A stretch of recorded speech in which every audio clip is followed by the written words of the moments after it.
चलो हम लोग पढ़ रहे थे कैलोरीमेट्री। तो कैलोरीमेट्री में आप लोगों को वो मिक्सचर कंटेंट और फाइनल टेम्परेचर क्या होगा वो सब निकालना आ गया। ठीक है, अब देखो आगे।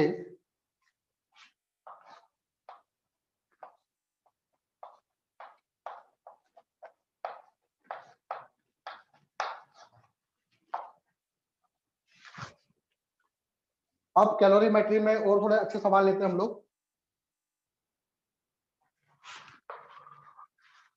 एक ब्लॉक है, block of ice, block of ice of mass m, एक m मास का ब्लॉक है आइस का, fall in a lake,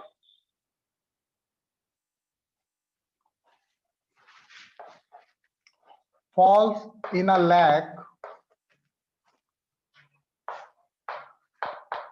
and m/6 part of ice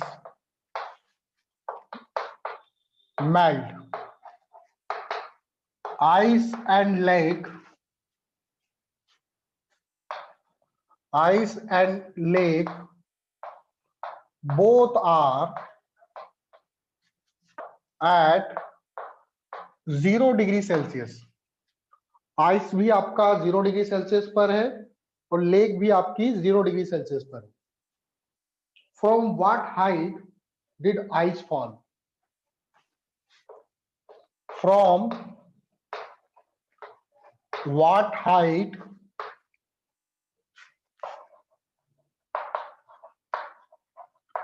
did ice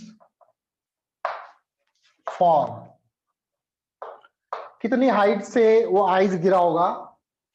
गिरने पे उसकी क्या हो रहा है? m/6 पार्ट मेल्ट हो रहा है। हमें क्या गिवन है? Latent heat of fusion given है, LF इक्वल टू आपको L लेना है। ठीक है, लेटेंट हीट ऑफ फ्यूजन आपको L लेना है। तो बताओ कितनी हाइट से ये आइस नीचे गिरी होगी? ठीक है, कैसे करेंगे?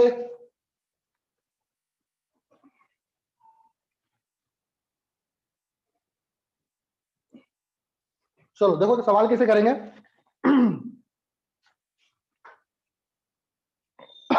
तो ये देखो, ये ब्लॉक है, मान लो ये किसी हाइट से गिर रहा है, मान लेते हैं h हाइट से गिर रहा है। अच्छा, ये जब नीचे गिर रहा है तो मेल्ट क्यों हो रहा है? जब आइस ऊपर से गिर रही है तो मेल्ट क्यों हो रही है? कैसे मेल्ट हो रही है? एनर्जी कहां से आ गई? तो हाइट पर है, h हाइट फ्रिक्शन की पर, वजह से। ठीक है, h हाइट पर है तो इसके अंदर कुछ ना कुछ एनर्जी होगी। जब ये नीचे आएगा तो इसमें कुछ ना कुछ काइनेटिक एनर्जी होगी। वही काइनेटिक एनर्जी किसमें कन्वर्ट हो रही है? हीट में। तो हीट में, वो हीट कौन ले रहा है? आइस ले रहा है वो हीट। और हीट लेने के बाद m/6 पार्ट मेल्ट हो रहा है। ठीक है, तो इसमें कितनी एनर्जी थी? यहां पर इसकी पोटेंशियल एनर्जी थी कितनी? mgh। यहां पर आके इसकी काइनेटिक एनर्जी हो जाएगी। यहाँ पे काइनेटिक एनर्जी कितनी थी? 0। तो आपको पता है एनर्जी कंजर्वेशन से kinetic energy plus potential energy equal to kinetic energy plus potential energy. तो यही काइनेटिक एनर्जी, ये काइनेटिक एनर्जी किसके बराबर होगी? इस पोटेंशियल एनर्जी के बराबर, mgh के बराबर। और यही एनर्जी का यूज कौन कर रहा है? m/6 पार्ट L हीट में यूज हो रहा है। तो heat Q equal to, sir आप म्यूट हो गए। ये सर देखे। ठीक है, ठीक। तो m/6 LF होगा, क्योंकि Q इक्वल टू कितना, कितनी हीट ली? m/6 into LF, m/6 into L। LF की वैल्यू कितनी लेनी है? L लेनी है। हमें निकालना कितनी हाइट से गिरा हो। तो ये जो काइनेटिक एनर्जी वही कन्वर्ट हो रही होगी किसमें? हीट में। तो हीट बराबर कितना होगा? mgh equal to m/, mute हो गया सर राजस्थान में तो कोई रहता ही नहीं हम में से। ठीक है, तो h बराबर क्या हो जाएगा? ऐसा height equal to L/6 L/6g हो जाएगा। हाइट इन टर्म्स ऑफ क्या आएगी आपके? Latent heat. आया समझ में? कोई डाउट?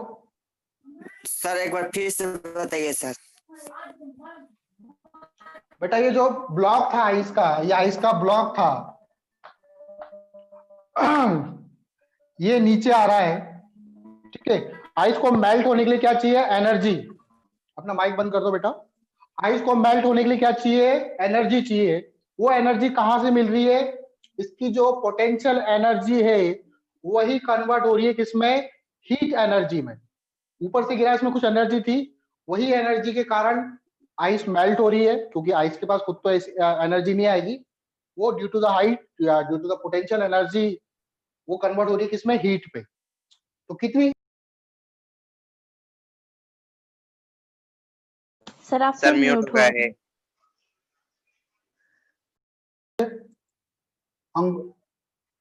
Yes sir. आइस में, आइस को मेल्ट होने के लिए क्या चाहिए? एनर्जी। वो एनर्जी कहां से आ रही है? इसकी जो पोटेंशियल एनर्जी है, एच हाइट पे रखा है तो इसकी जो पोटेंशियल एनर्जी है वही कन्वर्ट हो रही है किसमें? हीट में। तो हीट बराबर क्या हो जाएगा? mgh के। और m/6 पार्ट को मेल्ट करने के लिए कितनी हीट चाहिए? m/6 into latent heat of fusion. ठीक है, सिर्फ मेल्ट करवाना है इसको, तो बस सॉल्व कर देंगे इसको, h की वैल्यू आ जाएगी। आया समझ में? यस। नेक्स्ट क्वेश्चन देखो। अब अगला सवाल आप लोगों को करना है, बहुत अच्छा सवाल है। अगला सवाल आप लोगों को करना है और 5 मिनट का टाइम मिलेगा आप लोगों को। क्वेश्चन लिखो, 1 kg ice, if 1 kg ice at -10 degree Celsius, 1 kg ice at -10 degree Celsius mixed with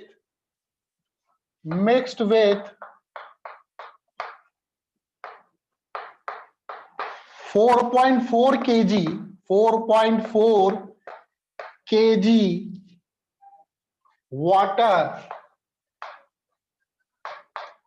water का टेम्परेचर गिवन है हमको 30 degree Celsius. At 30 degree Celsius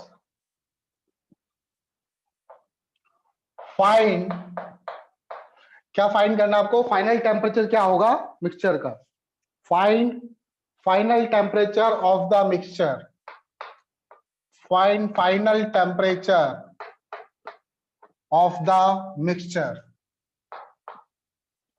ये क्वेश्चन करके बताओ जल्दी से, देखते हैं कौन कर पाता है, किसको कैलोरीमेट्री अच्छी से आ गया है। चलो सॉल्व करते हैं इसको। एक तरफ लिखेंगे हीट टेकन, एक तरफ लिखेंगे हीट गिवन। हीट टेकन और एक तरफ लिखेंगे हीट गिवन।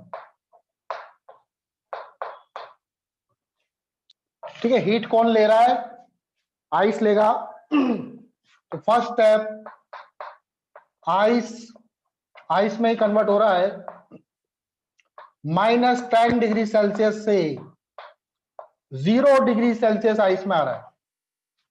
-10 डिग्री सेल्सियस से 0 डिग्री सेल्सियस आइस में आ रहा है। ठीक है, कितनी हीट लेगा ये? Q1 बराबर ms डेल्टा टी। मास कितना है?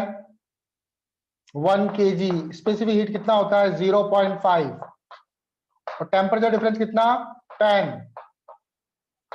कितना आएगा यहाँ पे? 5 आएगा ना, 5 किलो कैलोरी।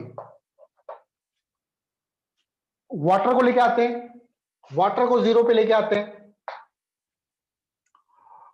तो वाटर को अगर मैं 0 पे लेके आऊं,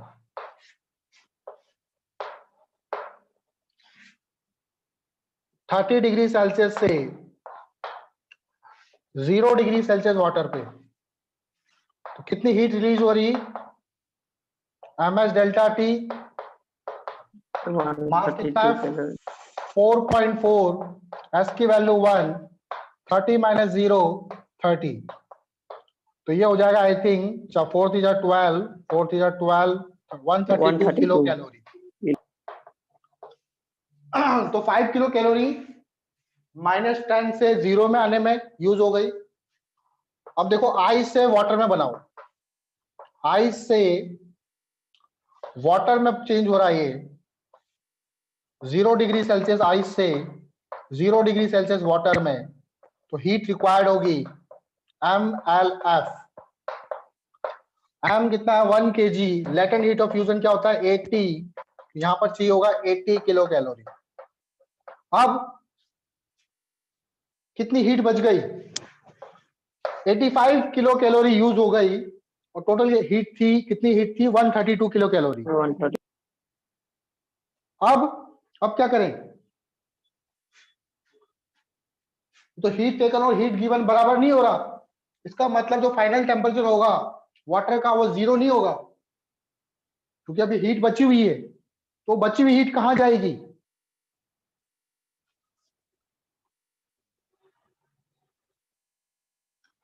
तो हम लोग कैसे करेंगे क्वेश्चन को, देखो इसका मतलब ये जो वाटर है, ये वाटर 0 डिग्री सेल्सियस पे नहीं जाएगा, वाटर कहां तक जाएगा, मान लेते हैं T डिग्री सेल्सियस तक जाएगा। कहां तक, T डिग्री सेल्सियस से टेम्परेचर राइज होगा, तो यहां पर 132 नहीं आएगा, यहां पर टेम्परेचर डिफरेंस 30 - T आएगा। अब यहां पर वाटर का टेम्परेचर राइज होगा, वाटर का टेम्परेचर वाटर से वाटर में चेंज होगा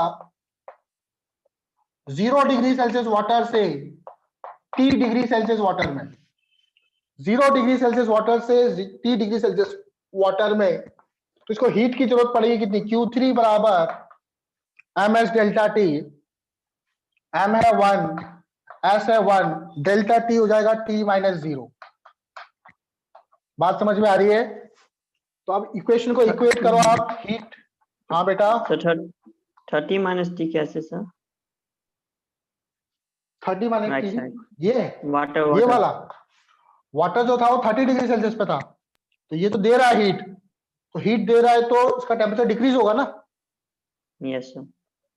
30 - T लेंगे तभी तो पॉजिटिव आएगा। ठीक है तो sir. Heat taken equal to heat given, heat कितनी टेकन करी 5, तो उसको 0 डिप पे आने पर, फिर फेज चेंज करने में 80, फिर टेम्परेचर राइज करने में इसको 1 × 1 × T, दैट इज T, खाली T लिख देता हूं मैं, T - 0, और यहां पर हीट गिवन 4.4 × 30 - T। ठीक है, सॉल्व करो इसको, अब इसको रब कर दूं ऊपर वाले को,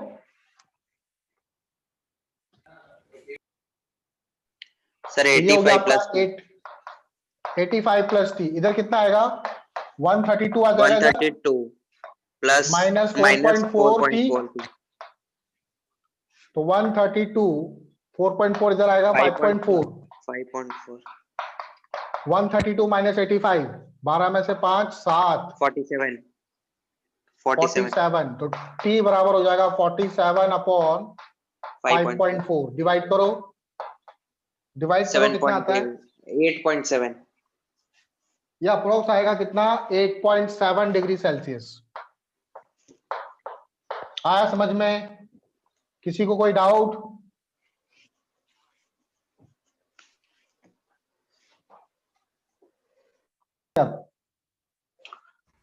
तो हीट